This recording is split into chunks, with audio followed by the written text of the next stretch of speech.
கொட்டிக்காவத்து முல்லேரியா பிரதேசத்தில் இடம்பெற்ற நிகழ்வு ஒன்றில் கலந்து கொண்ட ஜனாதிபதி மைத்ரிபால சிறிசேன புதிய தேர்தல் முறைமைக்கான 20வது திருத்தம் தொடர்பில் தெளிவுபடுத்தினார்.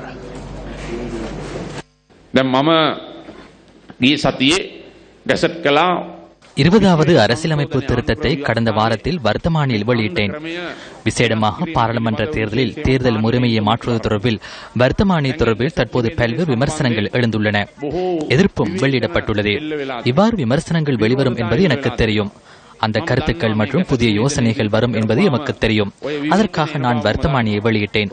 வர்த்தமானி என்பது இறுதியல்ல, புதிய தேர்தல் முறைக்கான ஆரம்பமாகும். இதனை தெளிவாகவே கூற விரும்புகின்றேன். பாராளுமன்றத்தில் தற்போது 225 உறுப்பினர்கள் உள்ளனர்.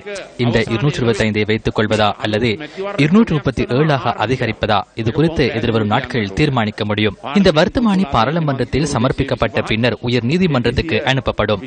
உயர் நீதிமன்றம் இதனை விசாரணை செய்து சட்டத்தில் மக்களின் இறைமை தெளிவாக உறுதிப்படுத்தப்படுகின்றதா என்று ஆராயும். தமக்கு அநீதி ஏற்பட்டுள்ளதாக தெரிவித்து தமிழ் மற்றும் முஸ்லிம் மக்கள் தரப்பிலிருந்து விமர்சனங்கள் முன்வைக்கப்படுகின்றமையை கண்டேன்.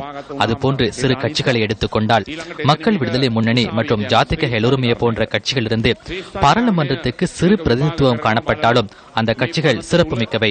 ஆகவே இந்த வர்த்தமானி ஒரு வழிகாட்டி மாத்திரம்தான். இந்த வர்த்தமானியை புதிய வர்த்தமானியாகவும் மாற்றிக்கொள்ள முடியும். தேவையான வகையில் திருத்தம் கொண்டு வர முடியும். பாராளுமன்ற குழு கூட்டத்தில் தேவையான திருத்தங்களை கொண்டு வர முடியும். இந்த வர்த்தமானி புதிய தேர்தல் முறைமை மாற்றத்துக்காக வெளியிடப்பட்டுள்ளது. ஆகவே இதற்கு எதிர்ப்பு தெரிவிக்கும் விமர்சனங்களை முன்வைக்கும் அனைவருக்கும் எனது கௌரவத்தையும் நன்றியையும் தெரிவித்துக் கொள்கின்றேன்.